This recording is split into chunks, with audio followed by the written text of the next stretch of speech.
यूलन सबको पता है, सबके दिलों दिमाग में यूलन छाता जा रहा है। आपको पता है जैसे जैसे इसकी वीडियोस और इसका मटेरियल लोगों के सामने जा रहा है और टीचिंग फैकल्टी और मैनेजमेंट का जो कमाल है और टेक्निकल डिपार्टमेंट का जो कमाल है, तो इससे पता चल रहा है कि ये प्रोजेक्ट इसमें वाकई एक जान है।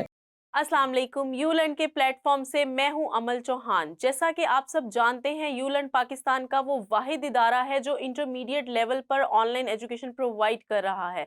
यूलर्न के जरिए पाकिस्तान के 18,000 से जायद स्टूडेंट्स ऑनलाइन एजुकेशन ले रहे हैं, FSc pre medical, pre engineering और आईसीएस में। यही नहीं, यूलर्न एमडी कैट और ई कैट की तैयारी भी करवाता है और अपने स्टूडेंट्स के लिए स्टूडेंट काउंसलिंग के डिफरेंट सेशंस लेकर आता है। आज के हमारे इस सेशन टीचर्स कॉर्नर में हमारे साथ मौजूद है राना मोहम्मद शाहिद साहब, जो कि पाकिस्तान के जाने माने केमिस्ट्री के टीचर हैं। चले इनसे बात करते हैं और स्टूडेंट्स को दरपेश आने वाले मसाइल का हल जानते हैं। अस्सलाम वालेकुम सर। वालेकुम सलाम मिस। कैसे हैं आप? अल्हम्दुलिल्लाह, शुक्र अल्लाह का। Sir thank you so much, आपने अपने कीमती वक्त में से हम लोगों के लिए टाइम निकाला। सर मैं आपसे जानना चाहूँगी कि आपका खासा एक्सपीरियंस है टीचिंग की फील्ड में, आपका ये एक्सपीरियंस कैसा रहा और केमिस्ट्री को ही क्यों एज अ सब्जेक्ट आपने चूज़ किया अपनी फील्ड के लिए? Thank you miss. First of all मैं थैंक्स करना चाहूँगा यूलन का कि मुझे आपने इनवाइट किया और मौका दिया यहाँ अपनी बात करने का। और उसके बाद जो आपने क्वेश्चन किया है, काफ़ी मज़े का क्वेश्चन है कि केमिस्ट्री को क्यों मैंने चूज़ किया। नॉर्मली ये एक ऐसा सब्जेक्ट है मिस, जिससे लोग भागते हैं और इसको टफ़ सब्जेक्ट समझा जाता है। लेकिन मैंने भी, अगर अब मैं बात बताऊँ आपको, तो मेरा इंटरेस्ट था इस सब्जेक्ट के अंदर और उसी इंटरेस्ट की वजह से मैंने इसको सिलेक्ट किया और लास्ट 15 ईयर्स से अपनी सर्विसेज दे रहा हूँ और टीचिंग फील्ड के अंदर। और मैं डिफरेंट लेवल्स के ऊपर स्टूडेंट्स को पढ़ा चुका हूँ और इसके अलावा एनटीटीएस की क्लासेस पढ़ा चुका हूँ।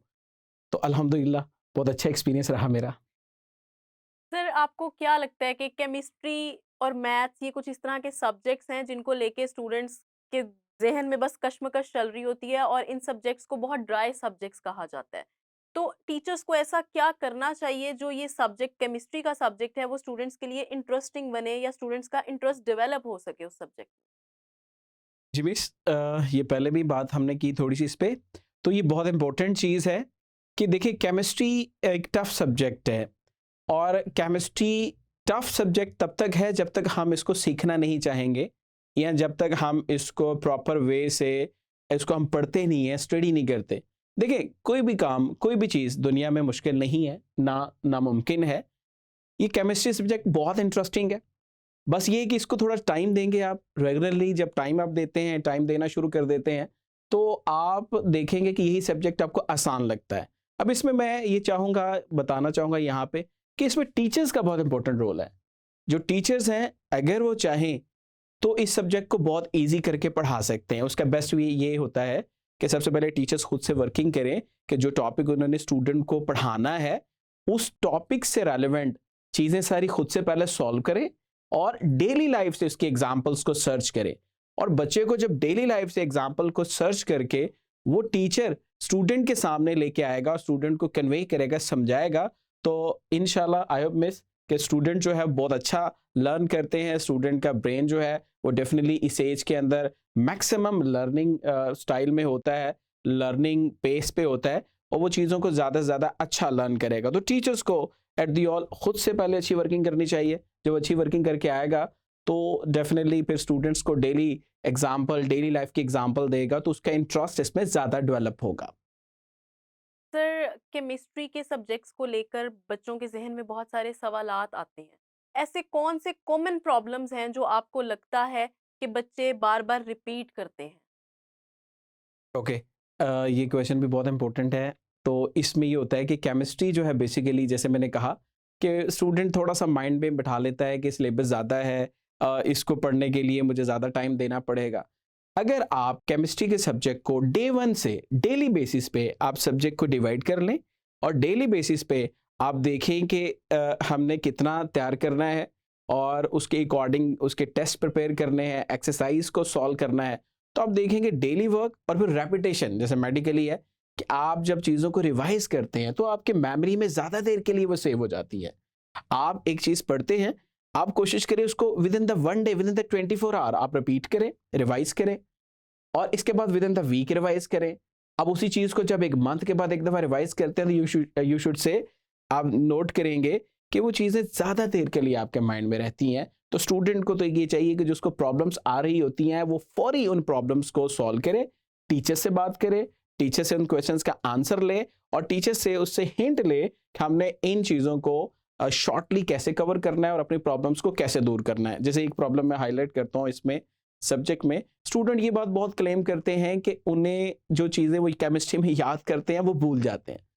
तो इसका हल मैंने ऑलरेडी बताया कि आप थोड़ा सा साइंटिफिकली भी चीज़ों को साथ अगर लिंक कर लेते हैं तो साइंटिफिकली लिंक करने से आपके लिए आसानी पैदा होगी कि आप चीज़ों को रिवाइज करें। जितना ज़्यादा रिवाइज करेंगे आप ऑब्जर्व करेंगे आपकी ये जो भूलने वाली आदत है या आपको केमिस्ट्री में चीज़ें याद नहीं रहती, ये वाली आदत आपकी दूर हो जाएगी।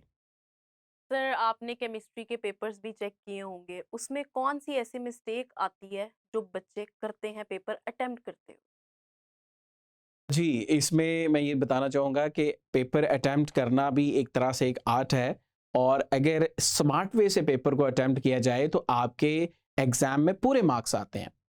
तो आप यहाँ एक बात नोट कीजिएगा कि बच्चे जो एक मिस्टेक करते हैं वो ये करते हैं कि बच्चे एक तरतीब से पेपर जब सामने उनको आता है तो वो नोट करना शुरू कर देते हैं, और वो ये नहीं देखते कि डिफ़िकल्ट क्वेश्चन कौन सा है, ईज़ी क्वेश्चन कौन सा है, और जस्ट एक तरतीब से क्वेश्चंस अटेम्प्ट करना शुरू कर देते हैं। फिर टाइम के अकॉर्डिंग क्वेश्चंस को अटेम्प्ट करने की प्रैक्टिस कम की होती है स्टूडेंट्स ने। तो एक तो कोशिश ये करें स्टूडेंट्स कि वो जो क्वेश्चंस हैं उनको प्रैक्टिस करके जाएं कि एक क्वेश्चन को कितना टाइम देना है, कितने टाइम में कितना मटेरियल लिखना है।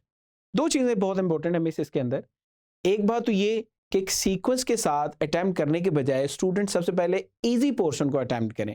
लाइक सब में ऑब्जेक्टिव तो हमने पहले अटेम्प्ट करना होता है, एमसीक्यूज को वो तो करना ही करना है। उसके बाद शॉर्ट क्वेश्चंस आप नोट करें कि क्वेश्चन नंबर 2 में भी शॉर्ट हैं, 3 में भी शॉर्ट है, क्वेश्चन नंबर 4 में भी शॉर्ट होते हैं। डिफरेंट पैटर्न्स है डिफरेंट लेवल के एग्जाम्स का।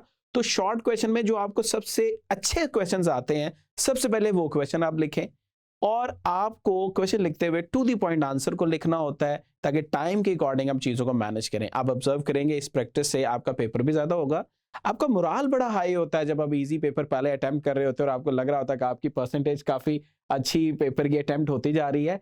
तो इस वजह से क्या होगा कि आपकी परफॉर्मेंस अच्छी होगी, ओवरऑल आपका पेपर बहुत अच्छा अटेम्प्ट होगा।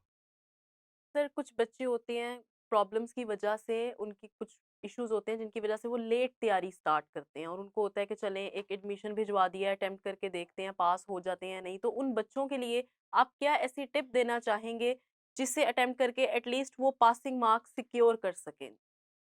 जी मिस, ये डेफिनेटली एक नंबर ऑफ स्टूडेंट्स जो हैं वो बहुत शॉर्ट टाइम में अपनी तैयारी करना चाहते हैं। तो इसका बेस्ट सोल्यूशन ये है कि जब आपके पास टाइम शॉर्ट है, लाइक 1 या 2 मंथ रह गए एग्जाम के अंदर, तो आपको लास्ट 5 ईयर के जो पास पेपर्स हैं आप हौली सौली वो सिर्फ कंप्लीट कर लें। आपका काम है, अगर वो 5 साल के पेपर्स अपने रेलेवेंट बोर्ड के 5 साल के पेपर्स कंप्लीट कर लेते हैं, यू विल सी कि आपकी बहुत अच्छी तैयारी हो जाती है, स्टूडेंट की बहुत अच्छी तैयारी हो जाती है इस दौरान। दूसरा पॉइंट इसमें ये भी है कि इसके अलावा अगर आप टाइम मैनेज कर लें तो आप एक्सरसाइज के क्वेश्चंस कर लें। बिल्कुल वो सवाल जो शॉर्ट टाइम में किए जा सकते हैं, और सिलेक्टिव करें, बिकॉज पेपर पैटर्न आपको पता है कि हर बोर्ड पहले से ही दे देता है। पेपर पैटर्न के अकॉर्डिंग सिलेक्टिव चैप्टर्स को चूज कर ले, देखें कि किन चैप्टर से ज़्यादा मटेरियल आएगा आपके एग्जाम के अंदर, उन चैप्टर्स की एक्सरसाइज और पास पेपर्स।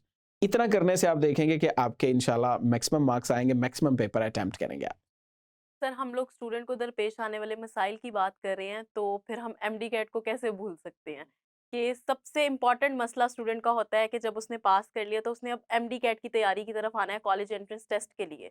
तो आपको क्या लगता है कि बच्चे को कैसा प्लेटफॉर्म चूज करना चाहिए, और यू लर्न एमडी कैट के लिए किस तरह का प्लेटफॉर्म है? आप बच्चों को क्या बताना चाहेंगे? जी मिस, ये बहुत इंपॉर्टेंट क्वेश्चन है। इसमें मैं बोलूँगा कि एक तरफ स्टूडेंट 12 ईयर एजुकेशन गेट करता है, और दूसरी तरफ सिर्फ एक एमडी कैट का टेस्ट होता है जो ये डिसाइड करता है, 50% वेटेज उसकी होती है कि स्टूडेंट का जो करियर है, स्टूडेंट अगर एमबीबीएस डॉक्टर बनना चाहता है, तो जो एमबीबीएस डॉक्टर बनना चाहता है स्टूडेंट, तो उसके लिए टेस्ट बहुत इंपॉर्टेंट है। सो आप देखें कि इस टेस्ट की प्रिपरेशन करने के लिए आपको पहले तो ये नोट करना पड़ता है कि किस इदारे से तैयारी की जाए, बिकॉज आपने जैसे मैंने कहा कि एक तरफ आपका 12 ईयर का करियर, एक तरफ जस्ट आपका एक सिंगल टेस्ट जिसने डिसाइड करना है, 50% वेटेज है उसकी, तो ये बहुत इंपॉर्टेंट होता है किस इदारे से तैयारी की जाए। यूलर्न सबको पता है, सबके दिलों दिमाग में यूलर्न छाता जा रहा है, आपको पता है। जैसे-जैसे इसकी वीडियोज़ और इसका मटीरियल लोगों के सामने जा रहा है और टीचिंग फैकल्टी और मैनेजमेंट का जो कमाल है और टेक्निकल डिपार्टमेंट का जो कमाल है, तो इससे पता चल रहा है कि ये प्रोजेक्ट इसमें वाक़ई एक जान है। और मैंने जब ये वीडियोज़ देखी कुछ टीचर्स की तो रियली अमेज़िंग, मुझे तो बहुत अच्छी लगी और मैं सजेस्ट करूँगा कि स्टूडेंट्स को यूलर्न से एमटीकैट की तैयारी करनी चाहिए। आपने कहा क्या वजह है? वजह जो मैंने देखी है उसके अंदर जो स्टूडेंट के लिए बहुत इंपॉर्टेंट है वो ये है, देखिए स्टूडेंट को 2 पॉइंट का ख्याल रखना है जब भी एमटी कैट की तैयारी करनी है। पॉइंट नंबर 1 कि आपको जहाँ से भी तैयारी करनी है आपने ये देखना है कि जो आपको हेल्पिंग मटेरियल दे रहे हैं, लाइक एमसीक्यूज़ दे रहे हैं, टेस्ट दे रहे हैं, इसके अलावा लर्निंग कंटेंट्स दे रहे हैं, क्या वो इस काबिल है, इतना अच्छा है कि आपका जब फाइनल एग्ज़ाम आएगा एमटी कैट का या कोई भी एंट्रेंस टेस्ट होगा, तो उस एंट्रेंस टेस्ट के अंदर वो मटेरियल से आपको इतनी हेल्प मिली कि आपका मुकम्मल टेस्ट कवर हो जाए, मुकम्मल रेडी हो जाए। और दूसरा पॉइंट इसमें मैं बोलूँगा कि यूलर्न में मैंने देखा है कि ये एबिलिटी है कि इनके मटेरियल में इतनी पावर है कि आप उस वहाँ से अगर आप तैयारी करते हैं तो आपकी बेस्ट परफॉर्मेंस होगी।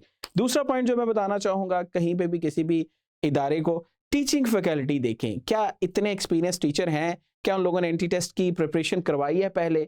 क्या उनसे पढ़ने के बाद आपको चीज़ों की अंडरस्टैंडिंग होती है? तो मिस ये 2 पॉइंट दोनों में यूलर्न अपना नाम ले गया है और मैं कहूँगा कि थैंक्स टू यूलर्न स्टूडेंट्स के लिए बेस्ट प्लेटफ़ॉर्म है।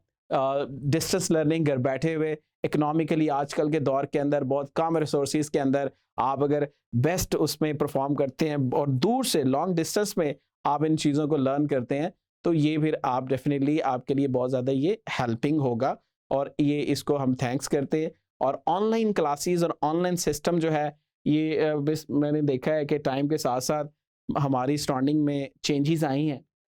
और वो जो एक रवायती सिस्टम था कि एकेडमीज़ में जाना है, पढ़ना है, कॉलेजेस में जाना है, पढ़ना है, फिज़िकल जाएँगे, टीचर सामने होगा, तो ही हमें चीज़ों की समझ आएगी, वरना हमें समझ नहीं आएगी। तो मैं ये दावे से कह सकता हूँ कि ये चीज़ें बहुत जल्दी से चेंज हो रही हैं, बहुत चेंज हो चुकी हैं। अगर आप इंटरनेशनल एजुकेशन सिस्टम को देखें तो आपने ऑब्ज़र्व किया, वहाँ तो ऑलरेडी ऑनलाइन सिस्टम पे मिस ऑलमोस्ट सारी दुनिया जा चुकी है। तो अब हमारा टाइम था, हम भी आ चुके हैं और ऑनलाइन लर्निंग से बहुत ज़्यादा बेनिफिट हो रहे हैं और वो सारी जो प्रॉब्लम हम सोचते थे कि फिज़िकल क्लासेस से सॉल्व होनी है, यकीन मानिए उससे बहुत अच्छे तरीके से ऑनलाइन स्टडी हो रही है, ऑनलाइन टेस्ट प्रैक्टिस ज़्यादा हो जाती है as compared to the physical classes. Online आप इतना ज़्यादा मटेरियल अटेम्प्ट कर लेते हैं शॉर्ट टाइम के अंदर कि आप ऑब्ज़र्व करेंगे कि ऑनलाइन अगर यू लर्न या किसी इस तरह के बड़े प्लेटफ़ॉर्म से आप तैयारी करते हैं, तो आप ऑब्ज़र्व करेंगे कि आपकी वाक़ई में कंप्लीट तैयारी होगी।